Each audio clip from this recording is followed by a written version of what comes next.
Kua tīmata tā Ngāti Rangi Wewahi he iwi no te arawa whakawhanake ake i te puna o Hamurana, tētahi o ngā rawa i whakahoki ai ki a rātau i te whakataunga o te kokoraho tiriti i te rātau. He mea tohu tau arawa ki a rātau i raro i tō rātau kaitiakitanga, mana whenua anō hoki a hakua ngā tohe a tau iwi. Nei te pūrongo a Kere Ama Right. These are the cabins that we're piloting and... He whare hou, he kaitiaki hou, he ahunga hou. It's not about pushing everybody out, but it's certainly about new management, new ideas. He whakaaro ko whakairohia ki te rautaki pakihi a te mana whenua, ara a te taumata o taua ke heimoa.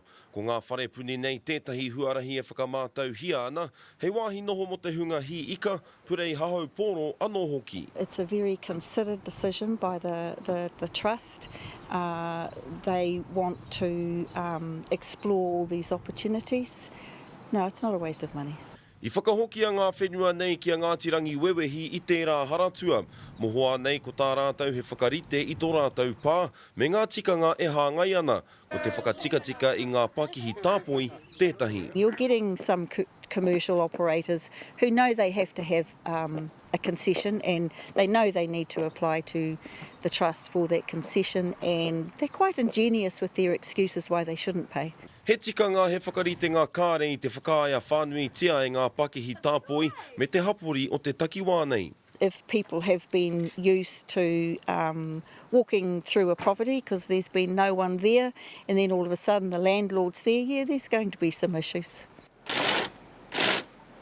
Aha kua ngā wero e mahi ana te kaitiaki i tāna mahi, toko whitu rātau ka mahi tahi, kia rerehua ai te wāhi nei. It's us looking after our taonga, and since we haven't had it for ages here, it's a good buzz. He taonga e ai ki a rātau me toha ki te ao, aha kua te raupatu a te karauna, e rua rau tau ki muri. We want people in here, yeah. We want to share this beautiful place with the world.